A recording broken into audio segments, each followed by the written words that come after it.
Oggi 14 febbraio 2014, festa degli innamorati. Giuseppe Artale nacque ad Avola il 20 giugno del 1813.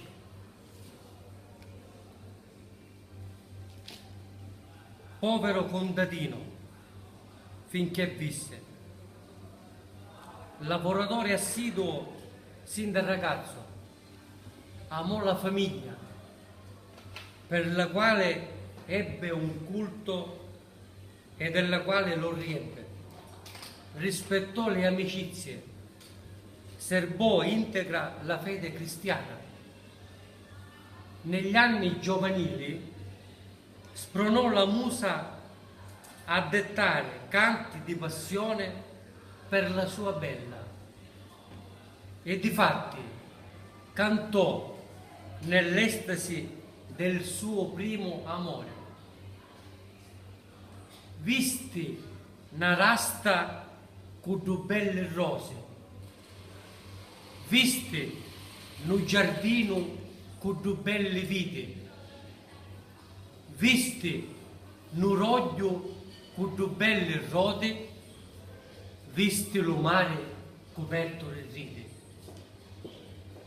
La rasta siete voi e l'occhi sulle rose, l'upetto giardino e le minnuzze vite, la ucca roglio e le rinduzze rode, la testa mare e le capite ride.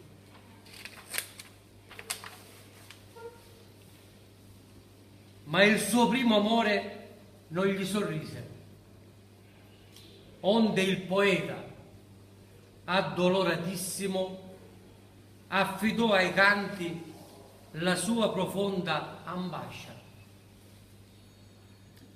Perse la mia bella in primavera, la perse dalla carca di Lummerno, gira la rota e si stoccava un luperno, ciangiano stocci e fanno un pianto eterno.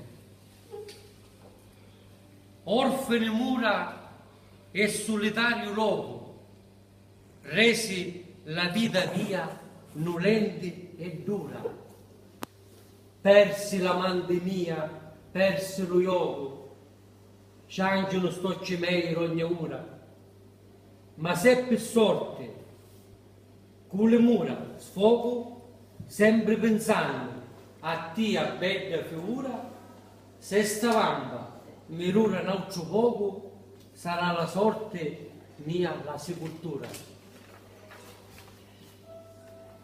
Palumma, tanto iauto non mulare, vedi che ti piglia lo sprivere, la lava, pilotando muzzicare, persi la visca con tutto lo mele, la barca pilotando navigare persi l'andinna con tutte le vele, e tu ronna per non sapere amare, perdisti l'amante che ti voleva bene.